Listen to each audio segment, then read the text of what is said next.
Kita beralih ke informasi selanjutnya. Menteri Pendayagunaan Aparatur Negara dan Reformasi Birokrasi Asman Abnur pantau langsung proses seleksi penerimaan CPNS tahun 2017 di Kota Denpasar. Men-PAN-RB menjamin penerimaan CPNS kali ini bebas dari praktik KKN. Senin siang, Menteri Pendayagunaan Aparatur Negara dan Reformasi Birokrasi Asman Abnur meninjau proses seleksi CPNS Kementerian Hukum dan HAM di Badan Kepegawaian Nasional Regional 10 Denpasar, Bali.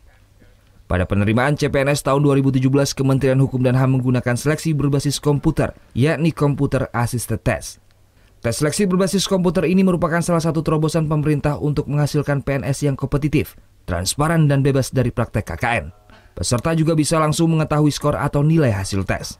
Nah, kita harapkan dengan sistem seleksi yang terbuka sekarang ini, tidak ada lagi yang bisa mengatasnamakan individu atau siapapun, seolah-olah bisa membantu orang untuk kelulusan. Jadi kita berharap pada orang tua atau calon pegawai ASN ini tidak boleh lagi ada pikiran seolah bisa dibantu. Yang bisa membantu mereka itu hanya kemampuan yang dia miliki. Kira-kira itu. Kementerian Hukum dan HAM kali ini membutuhkan sebanyak 17.000 PNS, sedangkan jumlah peserta yang mengikuti seleksi sebanyak 1 juta lebih.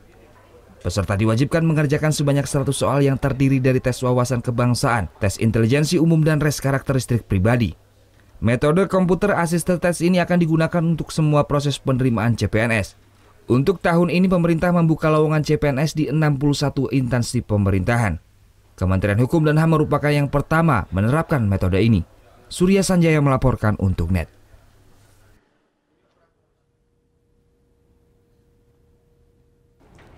Thank you.